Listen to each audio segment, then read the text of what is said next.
আগের বছর ভালো বিট করা পাখি 3টে 4টে 5টা করে বাচ্চা হ্যাচ করা পাখি হঠাৎ করে গিয়ে এবছরেতে ইনফার্টাইল এগ লে করছে। এই ধরনের সমস্যা অনেক পাখাল বন্ধুর হয়, প্রায়শই অনেকে এই ধরনের কমেন্ট করেন। কিছুদিনের মধ্যেই ব্রিডিং সিজন শুরু হয়ে যাবে, তো এই ধরনের সমস্যা অনেকেরই হতে পারে। আজকে আপনাদের সঙ্গে এই ধরনের সমস্যা হলে আপনি কি করবেন, এর সমাধান কি, সেই নিয়ে বিস্তারিতভাবে আলোচনা করব। আপনারা দেখছেন দে পাখি হাউস। আমার চ্যানেলে পাখি সংক্রান্ত সকল ধরনের ভিডিও নিয়মিতভাবে আপলোড দেওয়া হয়। যারা ইতিমধ্যে চ্যানেল সাবস্ক্রাইব করেছেন তাদেরকে অসংখ্য ধন্যবাদ জানাই, আর যারা এখনও পর্যন্ত চ্যানেল সাবস্ক্রাইব করেননি তাদেরকে বলে অবশ্যই চ্যানেলটিকে সাবস্ক্রাইব করে রাখবেন পাখি সম্বন্ধীয় এই ধরনের ইনফরমেটিভ ভিডিও পাওয়ার জন্য। আপনার কাছে ধরুন লাভবার্ড আছে কি বাজিগর আছে কি ককটেল আছে, যেই পাখি থাকুক না কেন, সকলের জন্যই আজকের এই ভিডিওটি। গত বছর ভালো বিট করা পাখি হঠাৎ করে গিয়ে ইনফার্টাইল এগ লে করছে। যতগুলো ডিম পারছে সবগুলো ডিমই ইনফার্টাইল আসছে, কিন্তু সেই জোড়া পাখি গত বছরে কিন্তু আপনাকে খুব ভালো ব্রিড দিয়েছে। 4টে 5টা করে ডিম পেরেছে, 4টে করে ডিম ফুটে বাচ্চা বের হয়েছে।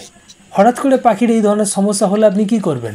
এই ধরনের সমস্যা যদি হয় আপনার কাছে, তাৎক্ষণিকভাবে আপনাকে যেটা করতে হবে, পাখিকে সঙ্গে সঙ্গে রেস্ট দিতে হবে অল্প কিছু দিনের জন্য, এবং কয়েকটা জিনিসকে আপনাকে পুঙ্খানুপুঙ্খভাবে মেনে করতে হবে। প্রথম যে জিনিসটা আপনাকে করতে হবে সেটা হচ্ছে পাখির খাবার দাবার উপরে আপনাদেরকে নজর দিতে হবে। পাখিকে সফট ফুড দিতে হবে রেগুলারভাবে, স্প্রাউট দিতে হবে, শাক সবজি দেবেন। এগ ফুড অবশ্যই পাখিদেরকে সপ্তাহে 2 দিন করে দেবেন, 3 দিন করেও আপনি দিতে পারেন, কোনো সমস্যা নেই।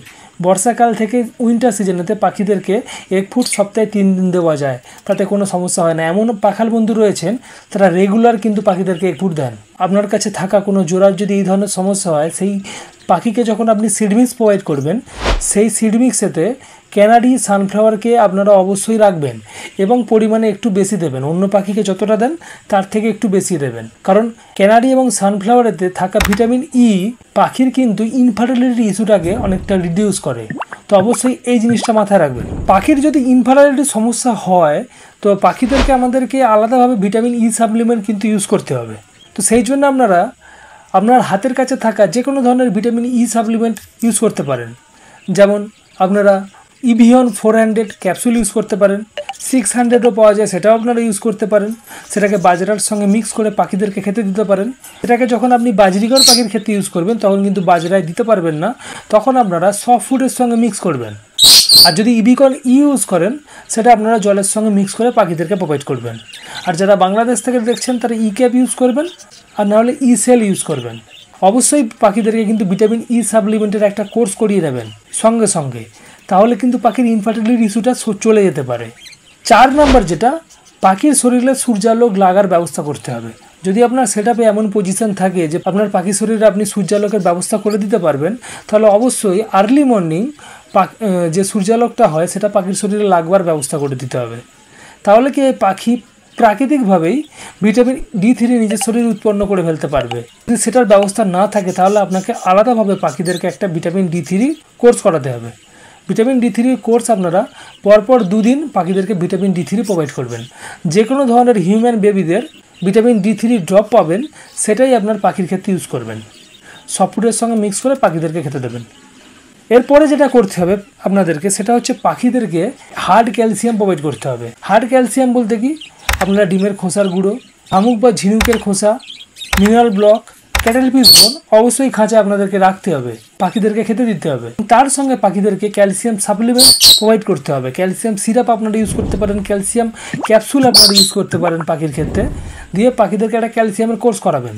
এবং তারপরে যেটা 5 নাম্বার, সেটা হচ্ছে পাখিদেরকে মাল্টিভিটামিনও আপনাদেরকে প্রোভাইড করতে হবে। দেখুন, ক্যালসিয়াম মাল্টিভিটামিন পাখিরা কিন্তু খাবার থেকেই অনেকটা পেয়ে যায়, কিন্তু পুরোপুরিভাবে পাখিদের শরীরে যে রিকোয়ার্ড, যেটা প্রয়োজন, সেটা কিন্তু পাখিরা কিন্তু খাবার থেকে বা যে সমস্ত আমরা ক্যাটেল পিস বোন বলুন বা ডিমের খোসা দিই তা থেকে ক্যালসিয়াম ঠিকঠাকভাবে কিন্তু পায় না। তো সেই জন্য আমরা সাপোর্ট হিসাবে কিন্তু পাখিদেরকে আমরা এইসব সাপ্লিমেন্টগুলো প্রোভাইড করি, কারণ পাখিদের থেকে আমরা ব্রিডিং করাই। তো ব্রিডিং যাতে ভালো হয় সেই জন্য আমাদেরকে সাপোর্ট হিসাবে কিন্তু এই সাপ্লিমেন্টগুলো দিতেই হবে। তো পাখিদেরকে আপনাদেরকে এই ধরনের সমস্যা হলে মাল্টিভিটামিন অবশ্যই প্রোভাইড করতে হবে। তো পাখিদেরকে আপনারা মাল্টিভিটামিনের একটা কোর্স করাবেন। এছাড়াও প্রাকৃতিক কয়েকটা জিনিস রয়েছে, সেগুলো আপনাদেরকে আমি বলে দিচ্ছি, অবশ্যই পাখিদেরকে ওই সময় দেবেন। যেটা হচ্ছে পাখিদেরকে কিশমিশ ভিজানো জল দেবেন, আর খাবারের মধ্যে অবশ্যই পাখিদেরকে মেথি শাক দেবেন, আর হচ্ছে পালং শাক দেবেন। তো এই কটা জিনিসকে যদি আপনারা ফলো করেন, এইভাবে যদি সেই পাখিগুলোকে ট্রিটমেন্ট করেন, তাহলে দেখবেন পরবর্তী যখন পাখি এগ লে করবে, আশা রাখা যায় পাখিরা কিন্তু আর ইনফার্টাইল এগ লে করবে না। আর কয়েকটা জিনিস নেসেসারিভাবে আপনারা দেখে নেবেন, আপনার খাঁচায় যে স্টিকটা লাগানো আছে সেই স্টিকটা নড়বড়ে কিনা। যদি স্টিক নড়বড়ে হয়, সেই স্টিকটাকে আপনারা ঠিকঠাকভাবে পাকাপুক্তভাবে লাগিয়ে দেবেন, যাতে পাখিরা সফলভাবে মেটিংটা করতে পারে। আর পাখির খাঁচায় যদি কোনো ধরনের দোলনা থাকে, সেই দোলনাগুলোকে আপনারা খুলে দেবেন, কারণ দোলনায় যদি পাখি মেটিং করতে যায়, সেই মেটিং কখনোই সফল হয় না। তো অবশ্যই দোলনাগুলোকে আপনারা খুলে নেবেন। আর কয়েকটা জিনিস আপনারা মাথায় রাখবেন যে পাখিরা কোনোভাবে ভয় পাচ্ছে কিনা, সফল মেটিংয়ে বাধা আসছে কিনা, সেই ধরনের যদি কোনো বিষয় থাকে, সেইগুলোকে আপনাদেরকে কিন্তু ঠিক করে দিতে হবে। এবং কয়েকটা জিনিস যে প্রথম থেকে আপনাদেরকে বলে গেলাম, সেই জিনিসগুলোকে যদি আপনারা অনুসরণ করে পাখিদের ক্ষেত্রে ইউজ করেন, ব্যবহার করেন, পাখিদেরকে টেক কেয়ার করেন, 100% আপনার পাখিরা কিন্তু পরবর্তী ক্লাসে গিয়ে দেখবেন ফার্টাইল এগ লে করবে, সে ডিম ফুটে বাচ্চা বের হবে, ইনফার্টাইল এগ লে আর করবে না। তো আপনার বাজিগর হোক, ককাটেল হোক, লাভবার্ডের ক্ষেত্রে যদি এই ধরনের সমস্যা হয়, অবশ্যই এই জিনিসগুলোকে করবেন, 100% আপনারা কিন্তু সুফল পাবেন। এই ছিল আজকে ছোট্ট ইনফরমেটিভ ভিডিও। যদি ভিডিও ভালো লাগে অবশ্যই ভিডিওটিকে লাইক করবেন। চ্যানেলে যদি নতুন হন, এখনও চ্যানেল সাবস্ক্রাইব না করে থাকেন, অবশ্যই চ্যানেলটিকে সাবস্ক্রাইব করে পাশে থাকবেন। আজকের মতো বিদায় নিচ্ছি, পরবর্তী কোনো একটি দিনে নতুন কোনো ইউনিক টপিক নিয়ে 100% দেখা হচ্ছে। ধন্যবাদ।